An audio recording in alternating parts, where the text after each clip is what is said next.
¿Qué tal? Sean bienvenidos a esta materia de investigación operativa, ya terminando el séptimo. Esta materia tiene que ver ya con un avance que se tiene, no solamente en las matemáticas, sino su aplicación en el ámbito productivo, en el ámbito empresarial, comenzando con algunos adelantos ya desde hace mucho tiempo con estudiosos de la matemática que comenzaban ya a hacer aplicaciones ya no solamente en el ámbito de las ciencias naturales, sino también lo estaban enfocando hacia las ciencias sociales, ¿no? Afortunada o desafortunadamente, las matemáticas no tuvieron aplicación real a las ciencias sociales hasta principios del siglo pasado. Es ahí donde comenzamos ya a tener un despegue importante en este ámbito. Y dicho sea de paso, nosotros conocemos que las matemáticas suelen ser una herramienta fundamental para todo científico social, todo empresario, toda persona que se quiera dedicar al ámbito productivo. Es un auxiliar, es una herramienta de las más poderosas. Inclusive hace muchísimo tiempo, hace más de 500 años, algunos se aventuraban a decir que el código de la naturaleza estaba cifrado en matemáticas. No considero que sea tan extremosa la situación, pero sí ayuda, es una herramienta fundamental para hacer abstracciones, para hacer síntesis y para hacer análisis, ya sea en la naturaleza o en el ámbito social. Es importante, ¿no? Aquí lo que vamos a ver es una serie de sus aplicaciones. Vamos a ver su introducción, de dónde viene la investigación operativa. También vamos a poder hacer algunos ejercicios y, dicho sea de paso, también vamos nosotros a darles algunas herramientas que le anteceden, ¿no? Para que entrando en materia no les sea nada difícil esta parte de la programación lineal que vamos a ver posteriormente y sobre todo de esta investigación operativa.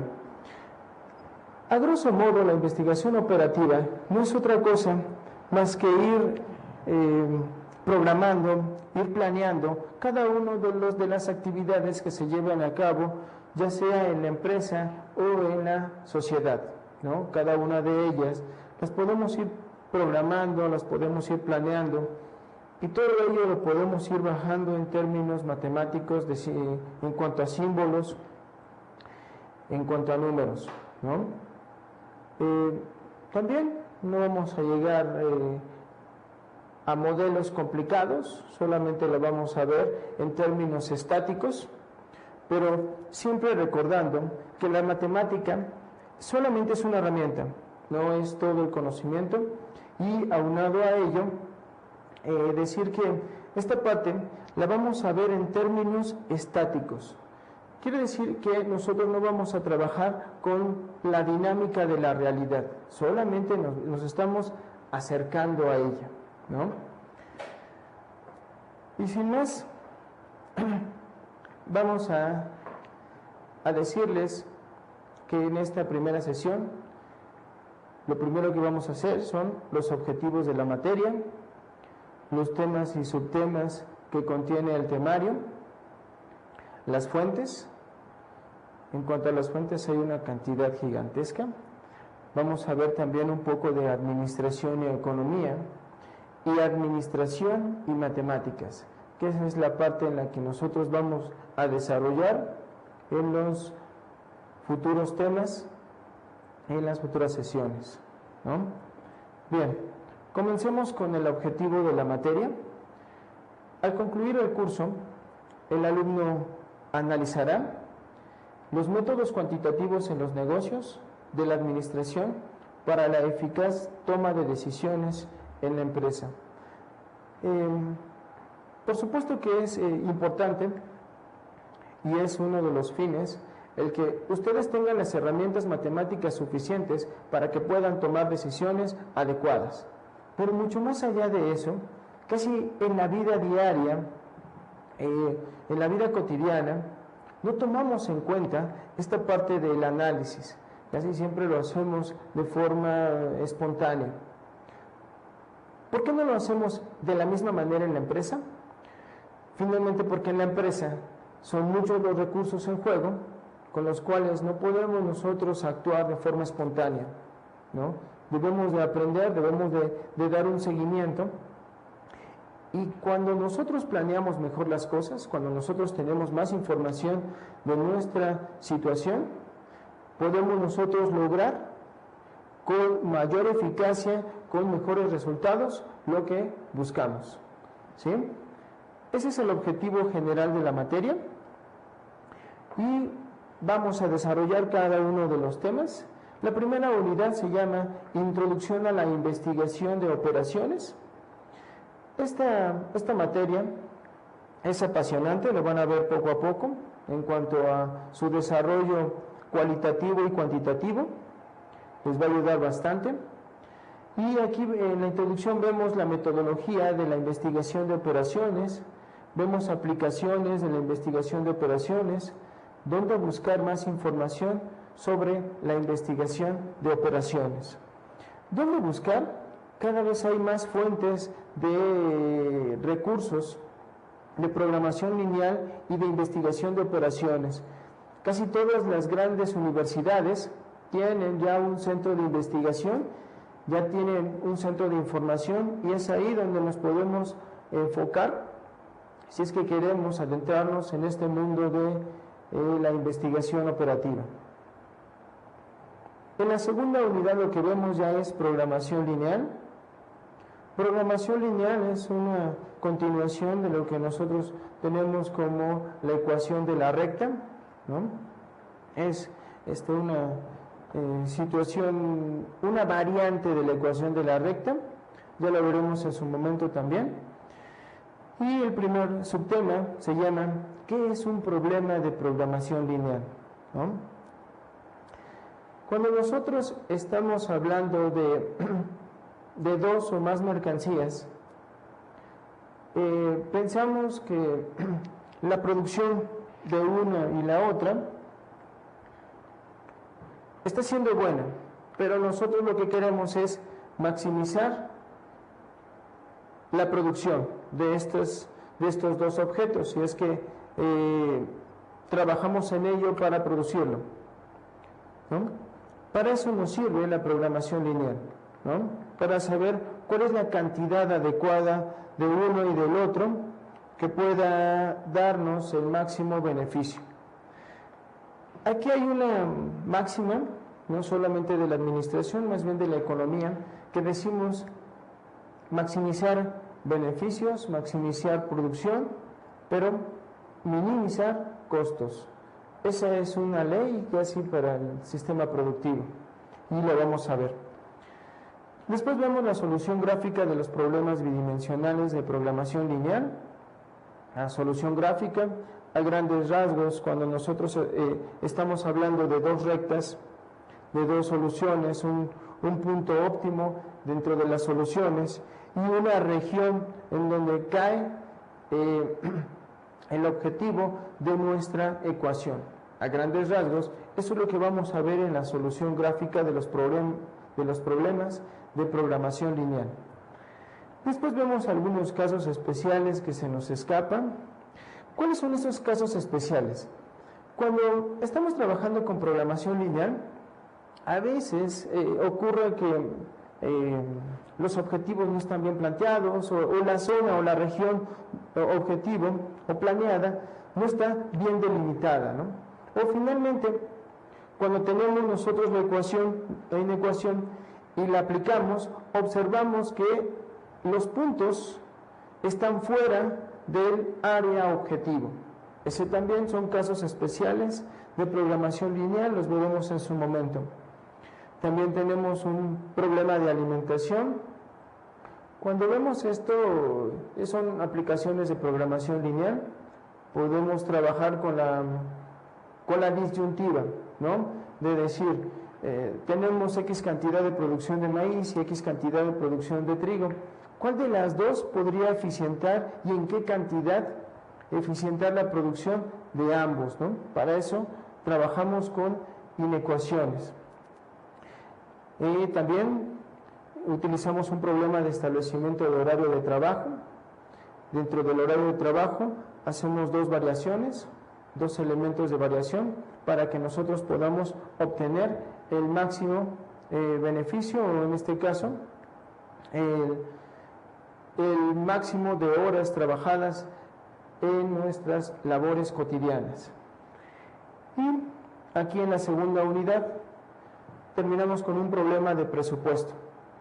El problema de presupuesto en programación lineal solamente podríamos nosotros enfocarlo a dos elementos, ¿no?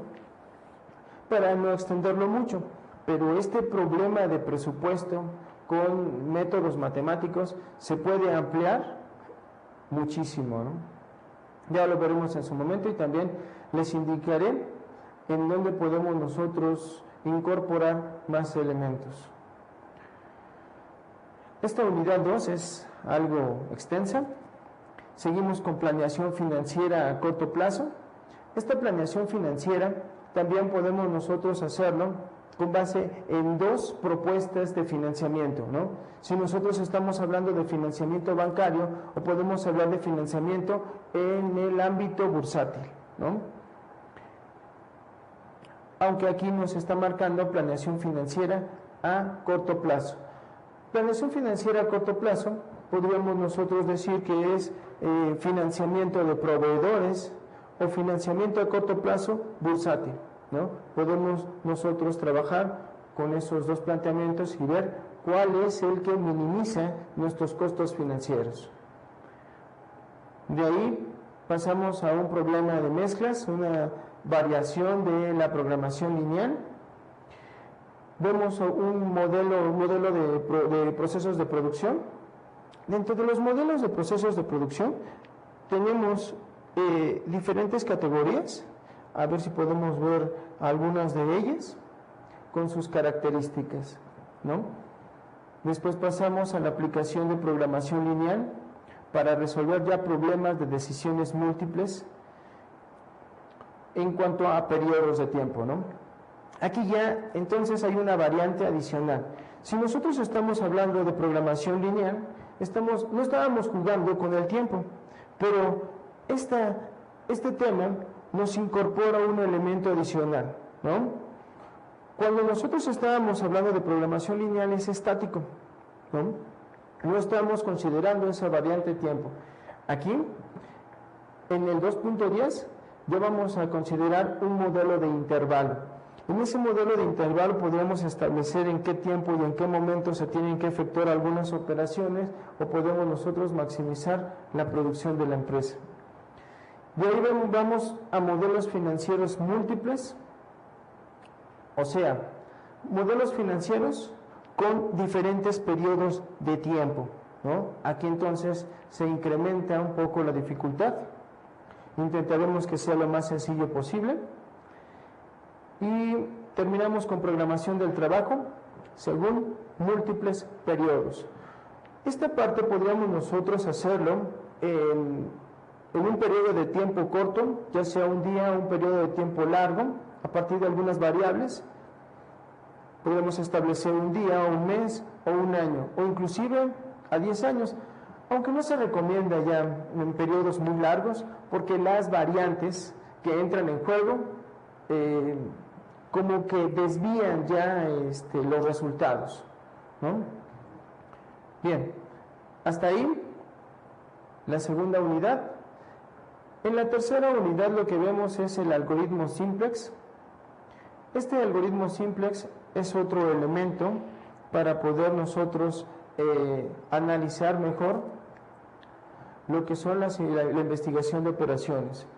Lo primero que vemos es cómo transformar un programa lineal en forma estándar, ¿no? Utilizarlo ya no solamente en una sola aplicación, sino en varias. De ahí, un breve estudio sobre el algoritmo simplex, y después de ese pequeño estudio, analizamos lo que es este algoritmo. Uso del algoritmo simplex para resolver problemas de minimización. Cuando nosotros estábamos trabajando en la segunda unidad, la mayoría de esos elementos los trabajamos en cuanto a maximización. Cuando incorporamos el elemento de algoritmo simplex, podemos nosotros trabajar con minimización. Para eso lo vamos a utilizar y otras soluciones óptimas con esta herramienta. Con esto terminamos la unidad 3. Continúa. La unidad 3 es programación lineal no acotada. Cuando nosotros estamos ya en programación lineal no acotada, quiere decir entonces que ampliamos el espectro en donde puede caer el objetivo, ¿no? El plano objetivo. De ahí bajamos a un paquete de computación que se llama Lindo. Vemos algunos generadores de matrices y dimensiones de un programa lineal. Cuando vemos ya matrices, vemos ya no solamente una variante, dos variantes, sino podemos ver ya una cantidad grande de variantes, ¿no? En nuestros modelos, cuando se amplían, casi siempre utilizamos álgebra de matrices. Aquí lo vamos nosotros a ver. No nos vamos a adentrar mucho en el álgebra de matrices, hay un desarrollo gigantesco detrás de él. Solo vamos a utilizar las herramientas necesarias para poder generar esas matrices de dimensión de un programa lineal. Y de aquí una degeneración y convergencia del algoritmo simplex, o sea, una variante de este tema. Con eso terminamos ahora sí la unidad 3, está algo larga. Vamos con modelo de redes.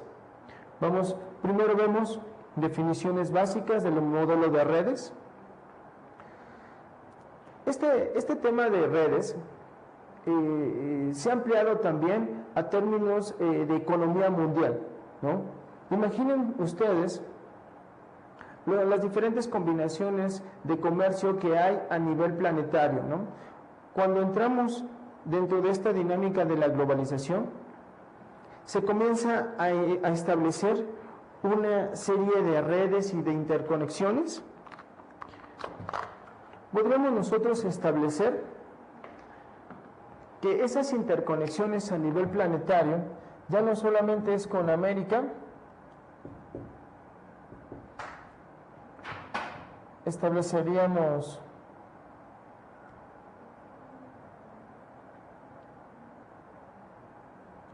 relaciones con América, sino también con Europa,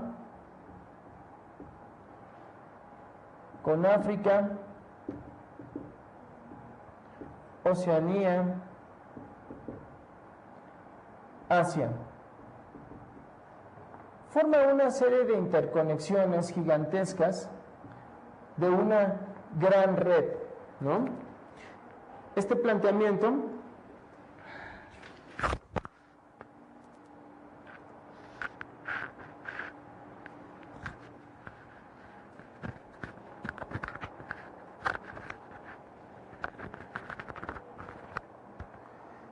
utilizado ya en términos de la economía, nos puede dar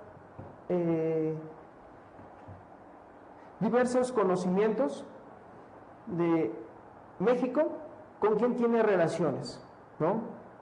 Cómo son sus relaciones económicas, cómo las establece, cómo se da esa red económica a nivel planetario. Pero no solamente México, ¿no? Podríamos establecer de Estados Unidos, podríamos establecer de quien sea. Eso es a nivel macroeconómico. Cuando nosotros estamos viendo esa red y la bajamos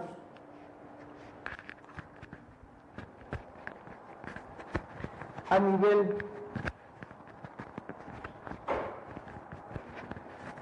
micro, podremos también hacer diversas aplicaciones. Una de ellas puede ser de la comunicación. La comunicación en la empresa puede ser manejada también como una gigantesca red o telaraña, ¿no? De comunicación de mando. Y de esa manera, estos modelos de redes han tenido una aplicación gigantesca. También este modelo de redes se maneja en transportes, ¿no? Cuando ya estamos solamente en una ciudad, podemos ver la red de transporte o podemos ver esa red de movilización de personas. Esa red de movilización de personas ya en ciudades nos puede dar muchos elementos o conocimiento de hacia dónde se están dirigiendo las personas, ¿no? Y adelantarnos a las demandas de esas personas. Si estamos observando que las ciudades aledañas a la Ciudad de México están creciendo, quiere decir que es ahí donde nosotros debemos de enfocar nuestra atención e incrementar los servicios sociales, ya sea de Tultitlán, Cuautitlán Izcalli, Zumpango, etcétera, etcétera, ¿no? Pero ¿quién nos da ese conocimiento? Puede ser un modelo de red aplicado ya sea a la movilidad de las personas, ya sea al transporte, ya sea a la comunicación, ya sea a la producción de la empresa, ¿no? Vemos entonces definiciones, problemas del camino más corto, vemos problemas de flujo máximo. También este modelo de redes es clásico, ustedes lo entenderán mejor cuando nosotros estamos hablando de la computadora, ¿no? Un modelo de red también fascinante es el mismo cerebro, una serie de interconexiones por las cuales nosotros hacemos o desarrollamos conocimiento y nos allegamos también de diversos elementos, ¿no?, del exterior. En el 4.4 vemos un método o ruta crítica y técnicas de evaluación, programas PERT. Hace ya algún tiempo, ya casi un siglo, se han venido aplicando modelos de administración avanzadas en términos de poder eficientar cada uno de las operaciones que lleva a cabo la empresa, ¿no? ¿Quién es el que hace el tapón? ¿Quién es el que lleva o trae la materia prima? Cada uno de esas fases dentro de todo el proceso productivo, cuando no se planeaba, se llevaba a cabo de forma ineficaz. Entonces, hace ya algunos años, algunos administradores comenzaron a hacer una planeación de cada uno de esos movimientos o cada una de esas operaciones para que en la empresa se lleve a cabo el resultado con mayor eficacia y rendimiento, ¿no? Es ahí donde entran técnicas y evaluación de programas PERT, lo vamos a ver en su momento. De ahí pasamos a problemas de flujo en redes de costo mínimo. Esta parte de redes, les decía yo que tiene una aplicación gigantesca, como cada uno de los temas que vamos a ver, es según la capacidad que tenga uno para poderlo llevar a cabo. Y aquí el caso del flujo de redes de costo mínimo, imagínense ustedes que en la construcción de la red de caminos o la red de comunicación de avenidas y de calles en la Ciudad de México, lo establecemos a través de tiempos, ¿no? Decimos, del centro histórico, para llegar a Coyoacán, establecer la línea de rutas que pueden nosotros facilitar el trayecto del centro histórico a Coyoacán, no solamente para X personas, sino también para otras personas que viven en X colonias, ¿no? Para eso también sirven los modelos de red, ¿no?, en el transporte, también en la empresa, ¿no? ¿Cuáles son las líneas, cuáles son los seguimientos, cuáles son las operaciones en forma de red que eficientan el proceso productivo, ¿no?, o el elemento de comunicación? De ahí vamos a problemas de árbol de extensión mínima y el método simplex para redes. Aquí ya aplicamos un elemento matemático a la teoría de redes. Y llegamos al tema 5, se llama toma de decisiones. bajo incertidumbre. Déjenme decirles que todo ser humano, desde el momento en que nace, ya tiene una incertidumbre de por medio, ¿no? ¿Cuál podría ser esa variante de incertidumbre? Es muy claro, ¿no? Todo ente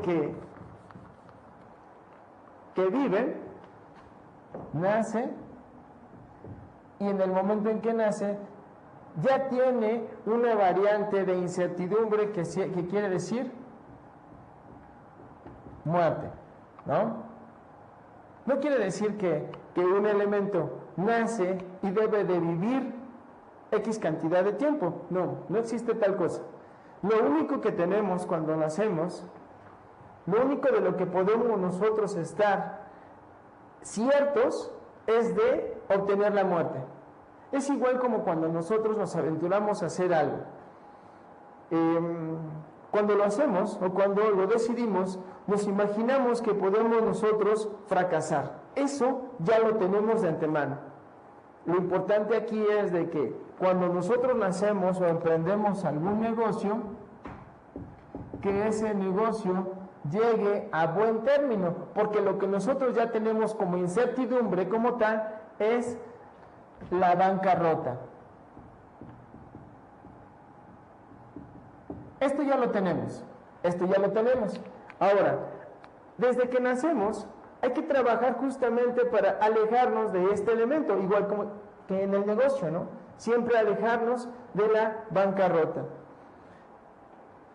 Pero aquí hay algunas variantes, nada más voy a utilizar una o dos para que quede claro este tema de la unidad 5. Les va a gustar. En términos de que la incertidumbre, dentro de la incertidumbre, ya sea de un negocio o de una persona, se extralimita. Es un aumento de incertidumbre cuando nos encontramos en ciudades o países caóticos. ¿A qué le puedo llamar yo países o ciudades caóticos? Cuando nosotros establecemos ya una sociedad, que puede ser una sociedad, para que no suene tan feo, nada más le voy a poner sociedad fragmentada. Esta sociedad fragmentada aumenta muchísimo la variante de incertidumbre, ¿no? Cuando nosotros, en cambio, tenemos una sociedad más compacta,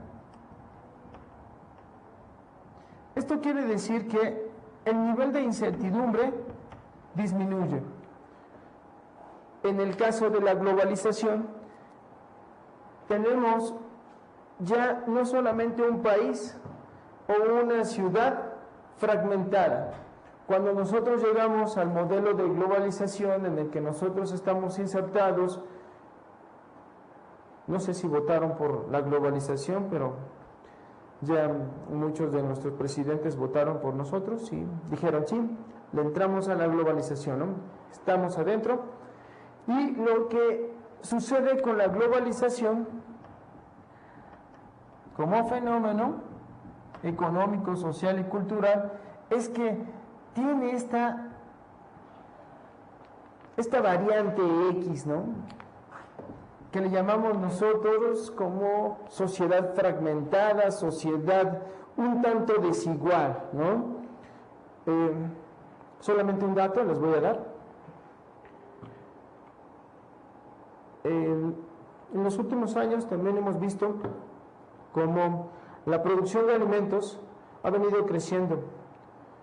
Casi año con año tenemos más alimentos.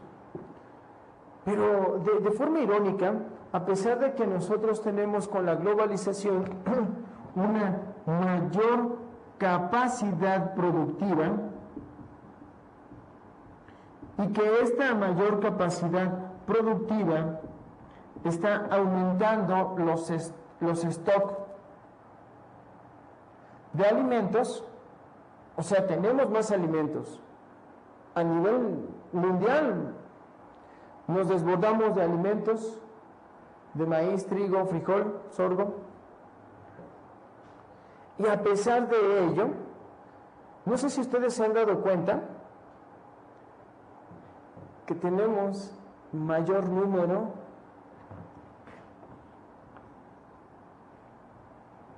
de pobres o de gente que no tiene el alimento necesario o las condiciones necesarias para vivir.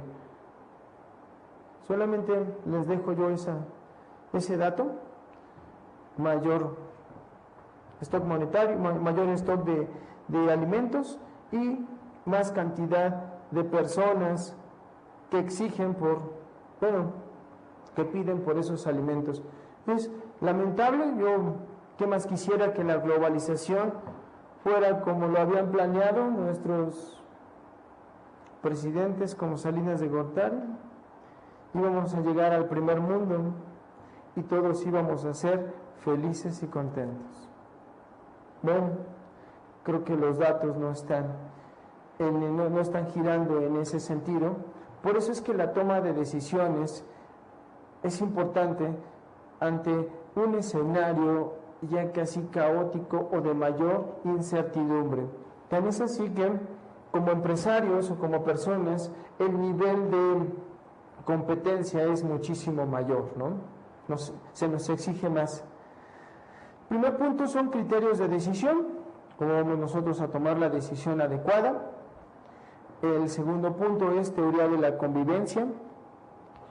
Esta parte de la teoría de la convivencia tiene que ver justamente con bajarle los niveles de incertidumbre.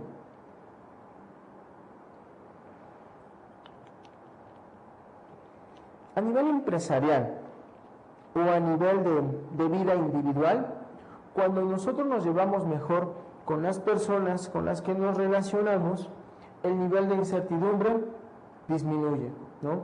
También cuando lo hacemos en sociedad. Ya veremos cuáles son algunas de las ecuaciones adecuadas para que esta teoría de convivencia llegue a buen puerto. De ahí sigue lo que conocemos como un árbol de decisiones, ¿no? Podríamos nosotros tener esta decisión, esta y esta, o inclusive incrementarla, ¿no? Pero ¿cuál tomar?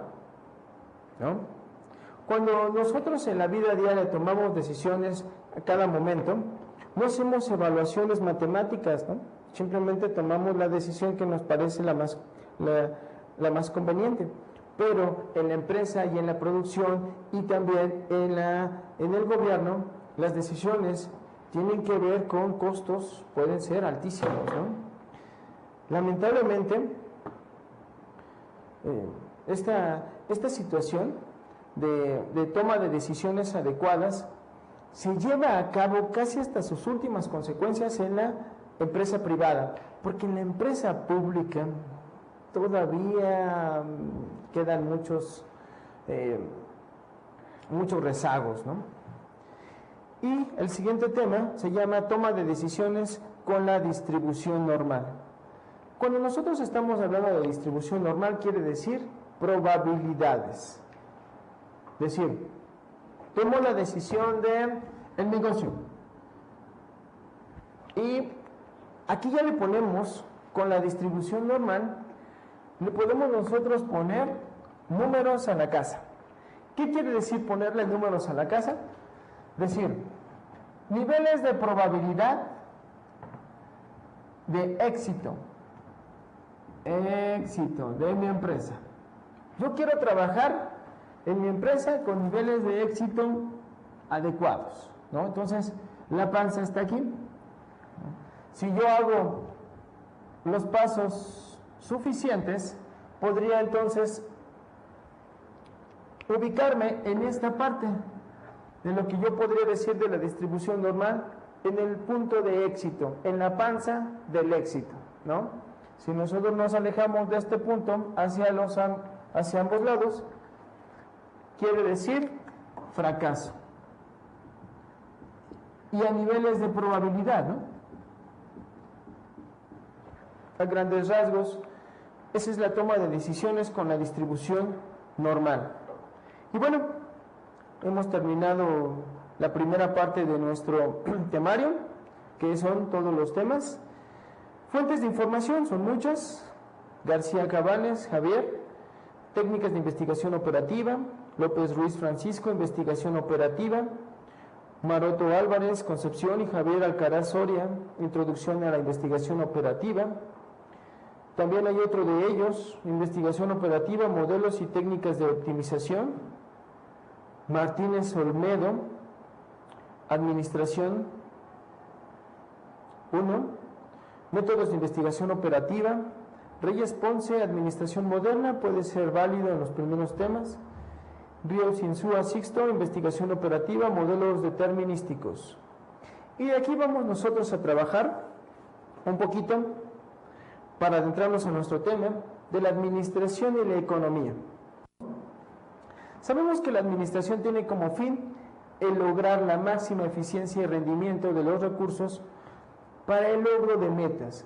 Fundamentalmente esas metas son productivas, son de mercancías, de bienes y servicios. Esto es, nosotros queremos obtener el máximo beneficio con los menores costos propuestos, siendo una máxima no solamente de la administración de la economía, en donde se desarrolla hasta las últimas fechas, y se conoce como la ley económica básica, ¿no? Cuando nosotros contamos con X recursos, lo que necesitamos hacer con esos recursos es utilizarlos de la mejor manera para que de esa forma nos impulsen a lograr nuestros objetivos. Dentro de la administración y economía, ¿cuál sería la diferencia entre la administración y la economía? A grandes rasgos podríamos nosotros hablar de administración en términos microeconómicos, ¿no? Borremos esta parte.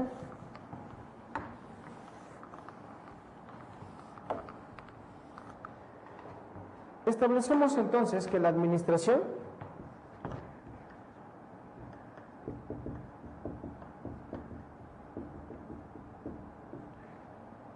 se enfoca a la empresa, es microeconomía. Y a pesar de que la economía también trabaja con la empresa, no lo hace de forma tan especializada. Actualmente la economía está más enfocada a los términos macro.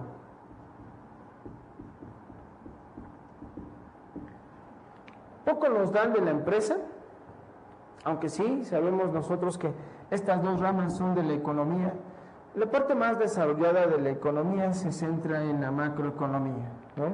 Ya desde ahí podemos nosotros hacer una diferenciación. Y qué bueno que así sea, ¿no? Porque que la economía trabaje con la empresa de forma más especializada, pues ya estaríamos tocando la parte de la administración. Aunque la economía enfocada a la empresa trabaja nada más de la administración en lo que conocemos como aparato productivo.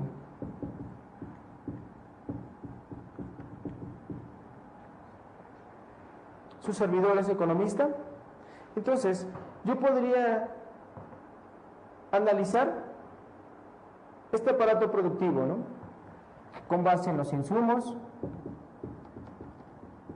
y con base en sus resultados, que son bienes y servicios. ¿Cómo estamos logrando la eficiencia de ese aparato productivo, ¿no? Lo que hace entonces la administración es brindarle elementos de organización a la economía, ya sea a nivel estatal o a nivel también de la empresa, ¿no? Esos son algunos elementos y algunas diferencias entre administración y economía. Cuando nosotros estamos hablando de organización, por cierto, esa organización tiene grandes diferencias si nosotros hablamos del modo de producción, de modos de producción.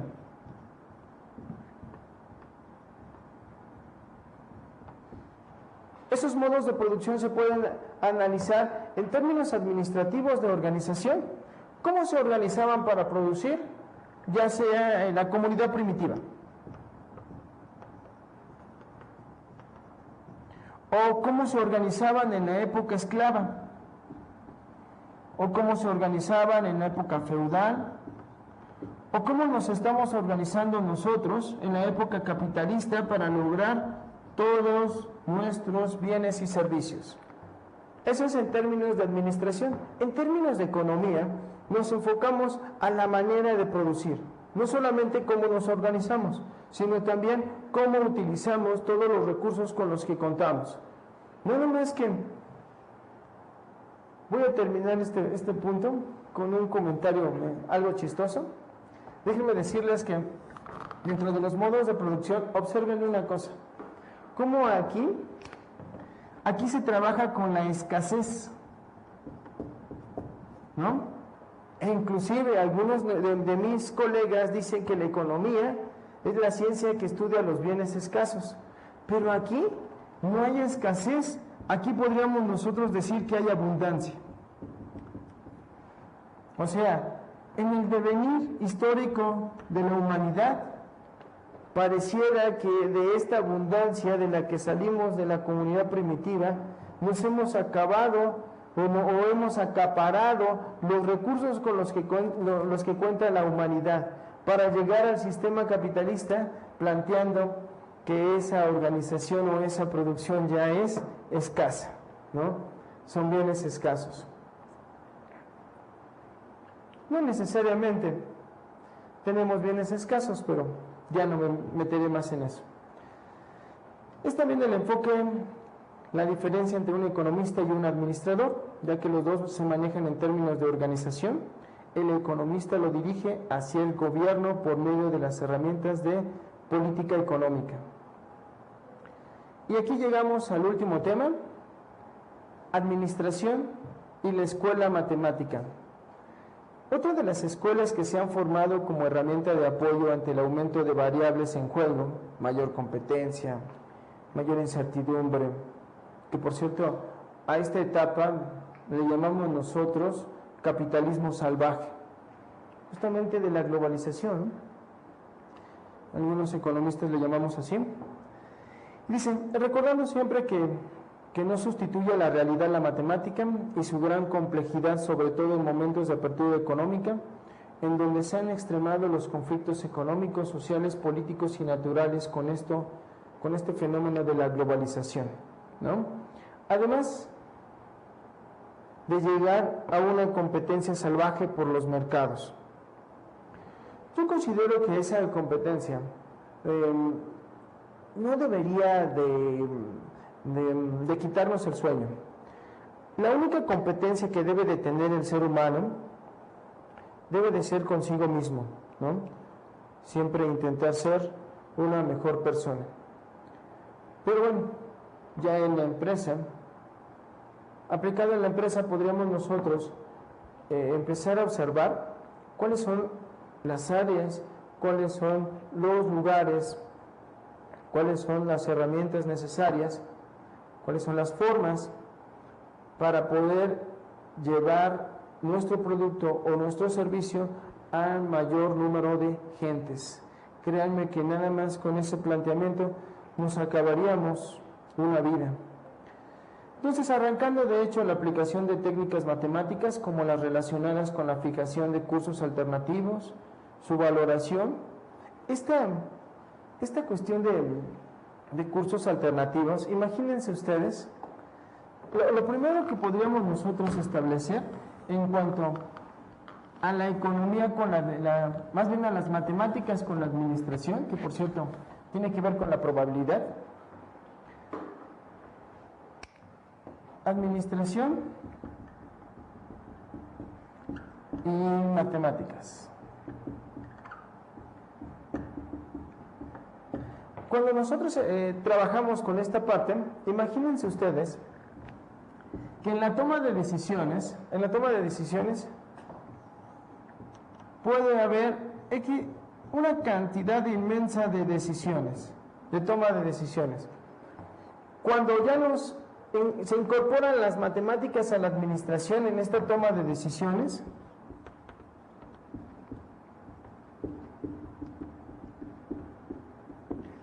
como que le empezamos a poner número a la casa, ¿no? Decimos, este tiene 5% de probabilidad, este puede tener un 10% de probabilidad, este puede tener un 20% de probabilidad de éxito, este puede llegar a tener hasta el 50% de probabilidad de éxito, ¿no? Y dentro de todas esas, se supone que agarramos la que tiene mayor probabilidad de éxito cuando nosotros ya incorporamos las matemáticas y obviamente la probabilidad, ¿no?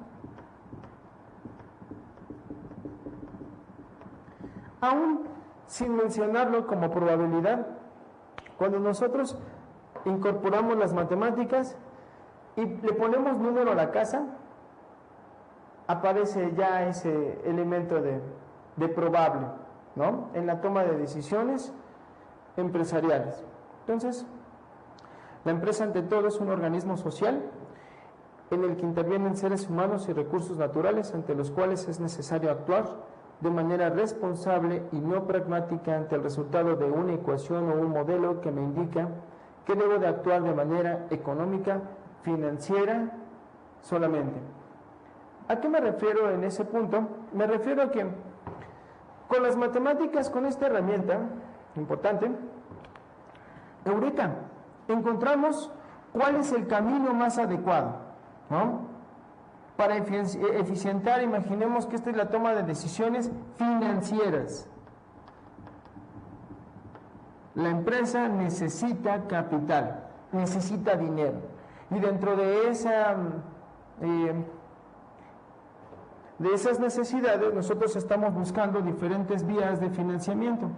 Encontramos ya la vía de financiamiento idónea, con un 70% de probabilidades de éxito, que quiere decir que debe de tener no solamente una tasa de interés baja, sino además nos están dando un plazo largo para que podamos nosotros cumplir con ese compromiso económico. Pero después de haber llegado a ese objetivo, nosotros nunca tomamos en cuenta que esto puede ocasionar una burbuja financiera. En lo único que nosotros nos enfocamos fue en el financiamiento. Quiero que también empecemos nosotros a trabajar con estas decisiones. Esta decisión le llamamos nosotros una decisión empresarial, pero no tiene que ser correcta. Una decisión empresarial no necesariamente tiene que ser correcta en este caso, con la sociedad.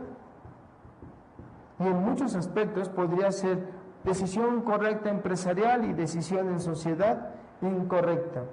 Habría que trabajar también con esta otra variante.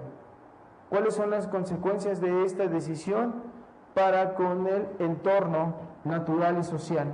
Porque hasta ahorita no nos hemos percatado de ello, ¿eh? Cuidado con eso.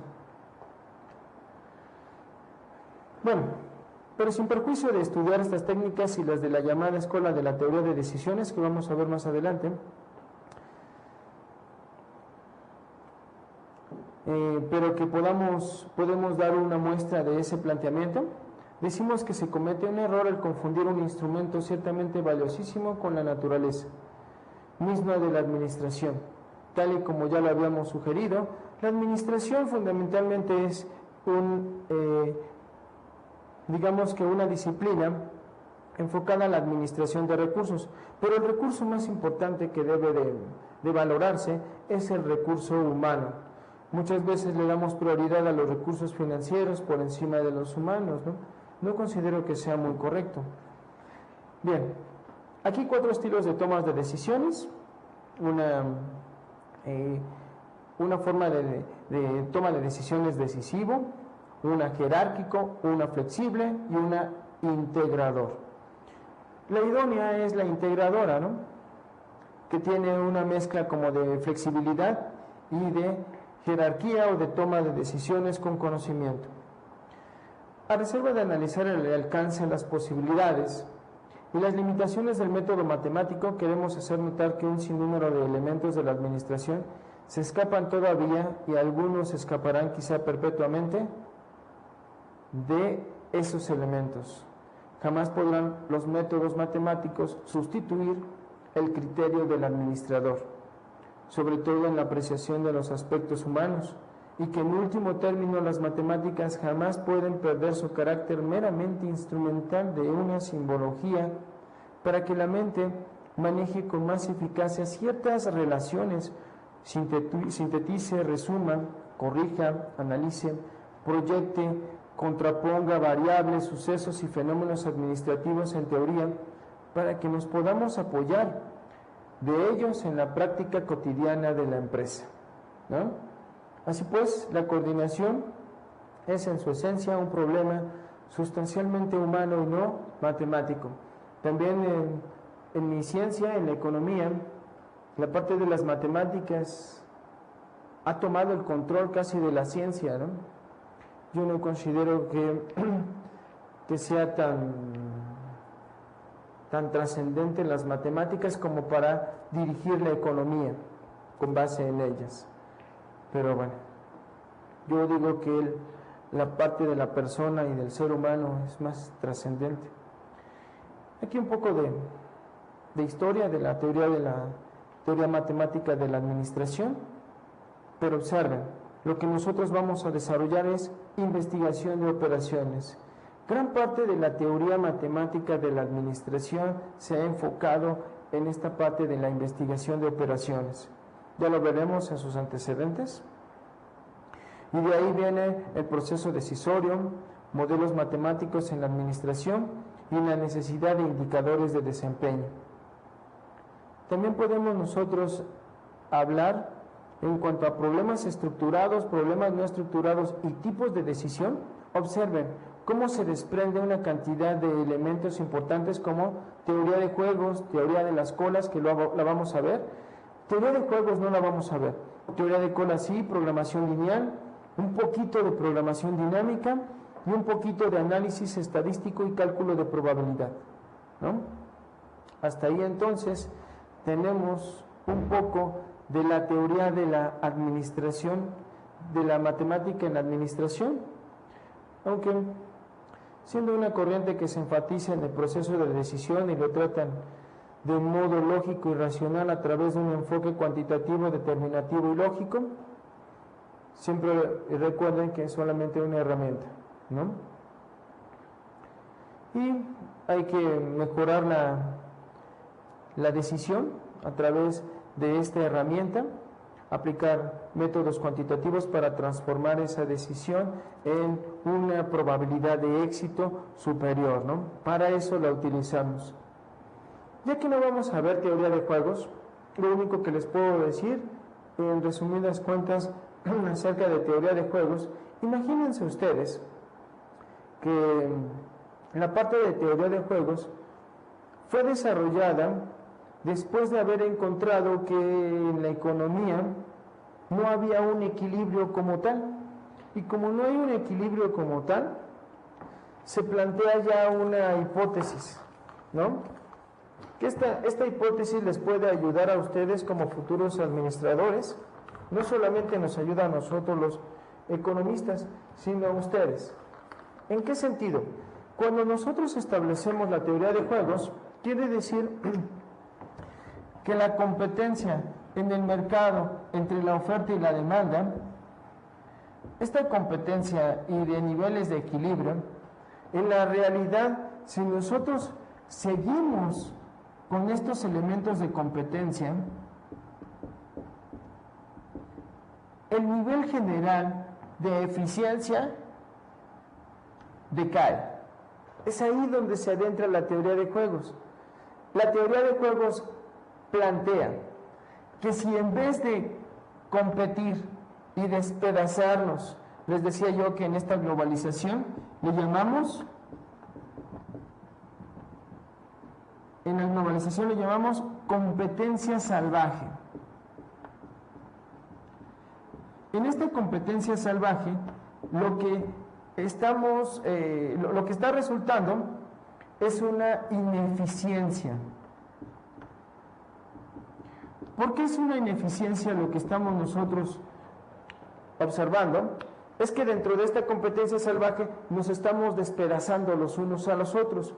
Y las empresas que ya invirtieron grandes cantidades de dinero, de capital y de recursos en X productos, los están perdiendo, porque finalmente hubo otra empresa que ya se adueñó del mercado, ¿no?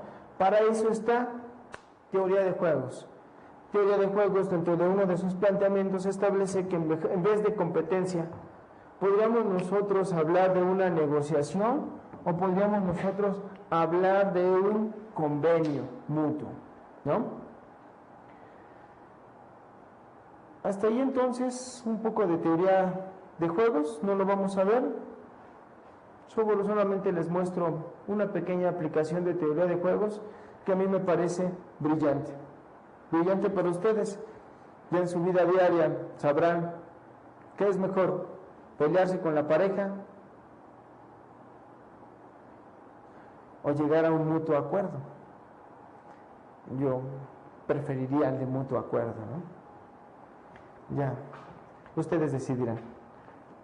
Bien, en resumen lo que hemos visto son los objetivos de la materia, todos los temas y subtemas de esta materia que les vamos a desarrollar. Vimos y trabajamos un poco con algunas fuentes. Vamos a ampliar las fuentes. Nada más les di fuentes bibliográficas. Más adelante en la segunda unidad les voy a dar fuentes ya de sitios en donde ustedes pueden recabar información de investigación operativa. Vimos un poco de administración y economía y aterrizamos en lo que conocemos como administración matemática, ¿no? Y bien,